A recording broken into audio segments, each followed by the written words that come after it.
Hi, boys and girls. We are ready to read the second part of Chapter 1 of The Outsiders by S.E. Hinton. Yesterday, we learned of our narrator, Ponyboy, his brothers, Soda Pop and Dari, and we also learned about two other members of their gang, their group of friends, C. Randall and 2-Bit Matthews. We will be continuing right where we left off. If I had to pick the real character of the gang, it would be Dallas Winston, Daly. I used to like to draw his picture when he was in a dangerous mood, for then I could get his personality down in a few lines. He had an elfish face, and high cheekbones and a pointed chin, small, sharp animal teeth, and ears like a lynx. His hair was almost white, it was so blonde, and he didn't like haircuts or hair oil either. So it fell over his forehead in whips and kicked out in the back in tufts and curled behind his ears and along the nape of his neck. His eyes were blue, blazing ice cold, with a hatred of the whole world. Daly had spent 3 years on the wild side of New York and had been arrested at the age of 10. He was tougher than the rest of us. Tougher, colder, meaner. The shaded difference that separates a greaser from a hood wasn't present in Daly. He was as wild as the boys in the downtown outfits, like Tim Shepard's gang. Oh, sorry. Sorry, guys, hold on. In New York, Daly blew off steams in gang fights.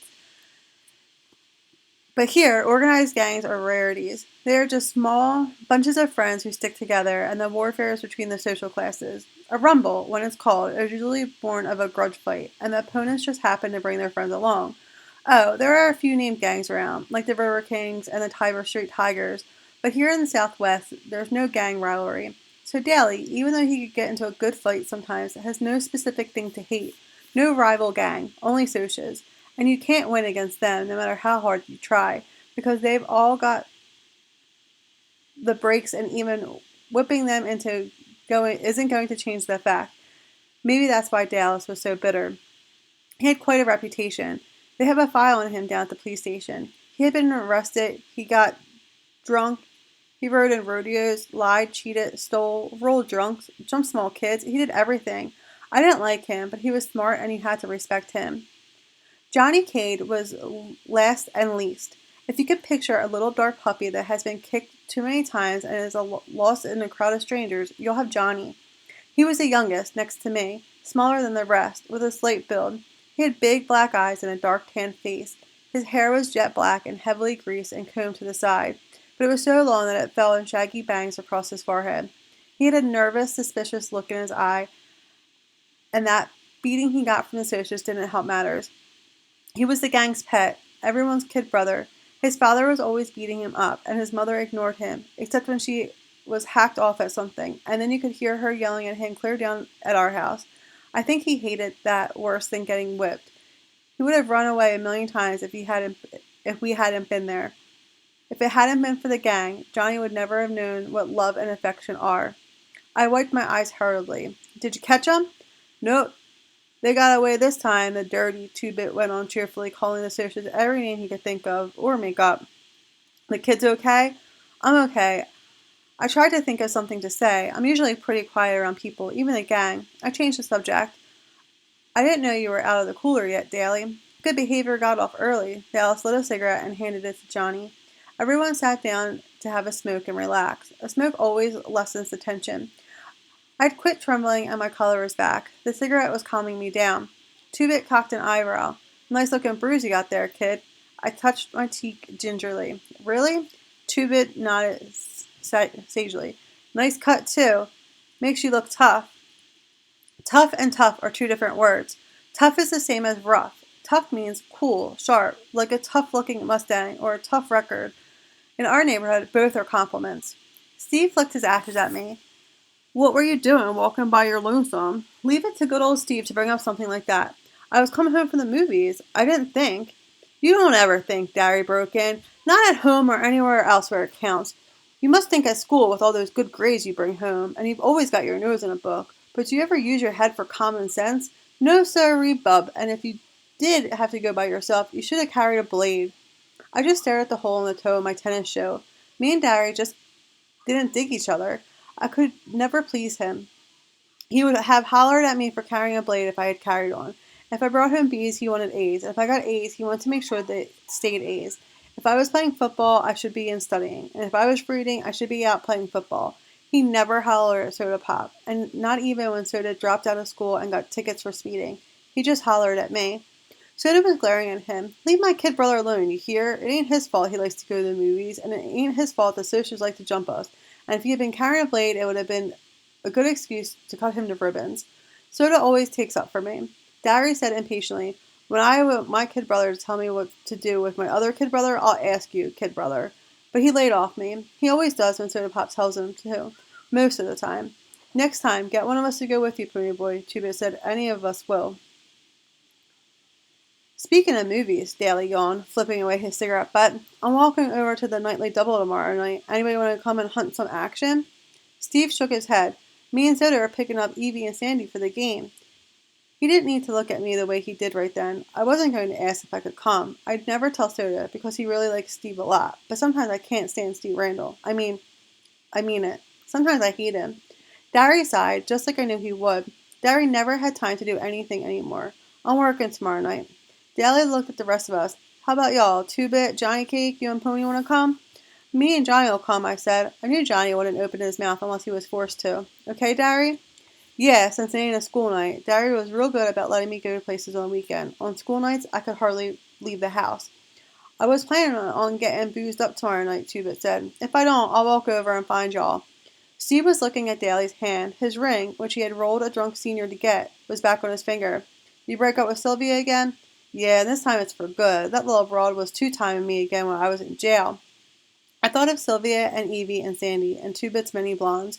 There was only one kind of girls that would look at us, I thought.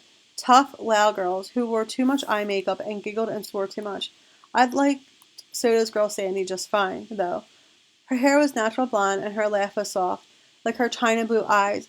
She didn't have a real good home or anything and was our kind, greaser, but she was a real nice girl.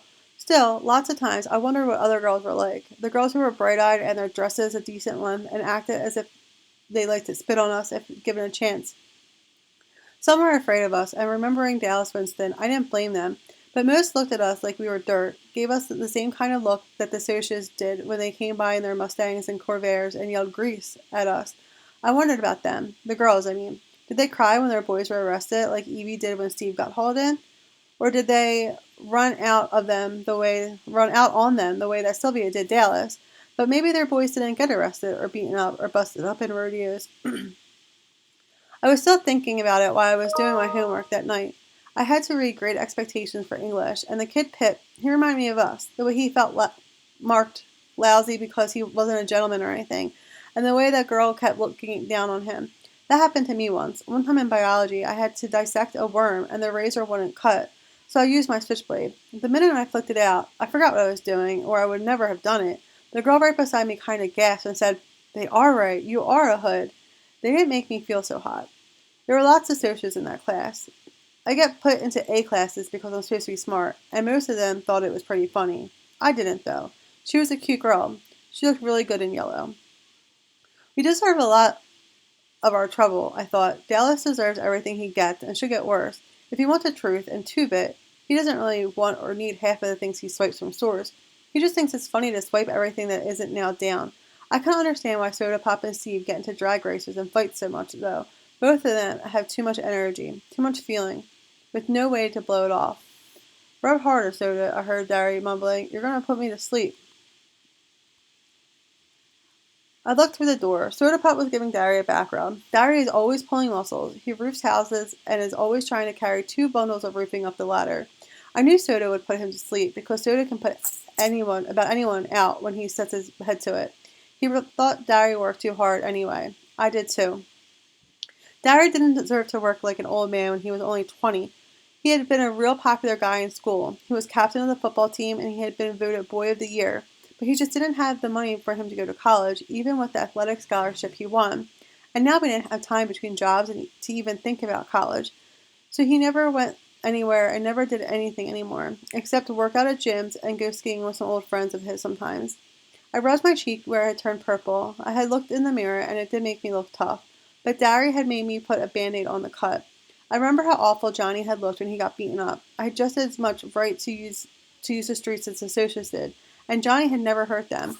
Why did the socials hate us so much? We left them alone. I nearly went to sleep over my homework trying to figure it out. Soda Pop, who had jumped into bed by this time, yelled sleepily at me to turn off the light and get to bed. When I finished the chapter I was on, I did. Lying beside Soda, staring at the wall, I kept remembering the faces of the socials as they surrounded me, that blue madras shirt the blonde was wearing, and I could still hear a thick voice. Need a haircut, greaser? I shivered. You cold, pony boy? A little, I lied. Soda threw one arm across my neck. He mumbled something drowsily. Listen, kiddo, when Derry hollers at you, he don't mean nothing. He's just got more worries than anyone his age ought to. Don't take him serious. You dig, pony? Don't let him bug you. He's really proud of you 'cause you're so brainy. It's just because you're the baby. I mean, he loves you a lot. Savvy? Sure, I said, trying for Soda's sake to keep the sarcasm out of my voice. Soda? Yeah? How come you dropped out? I never have gotten over that. I could hardly stand it when he left school. 'Cause I'm dumb. The only thing I was passing anyway were auto mechanics and gym. You're not dumb. Yeah, I am. Shut up and I'll tell you something. Don't tell Derry, though. Okay? I think I'm going to marry Sandy. After she gets out of school and I get a better job and everything. I might wait till you get out of school, though, so I can still help Derry with the bills and stuff. Tough enough. Wait till I get out, though, so you can keep Derry off my back. Don't be like that, kid. I told you, he don't mean half of what he says. You're in love with Sandy? What's it like? He sighed happily. It's real nice. In a moment, his breathing was light and regular. I turned my head to look at him in the moonlight. He looked like some Greek god come to earth. I wondered how he could stand being so handsome. Then I sighed. I didn't quite get what he meant about Derry. Derry thought I was just another mouth to feed and somebody to holler at. Derry loved me? I thought of those hard, pale eyes. Soda was wrong for once, I thought. Derry doesn't love anyone or anything, except maybe Soda. I didn't hardly think of him as being human.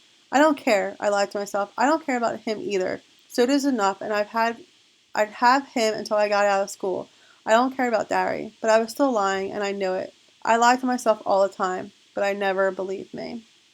All right, boys and girls, go finish the questions for the rest of chapter 1. If you have any questions, come see me at our Zoom meeting, and we are off until tomorrow. Have a great day.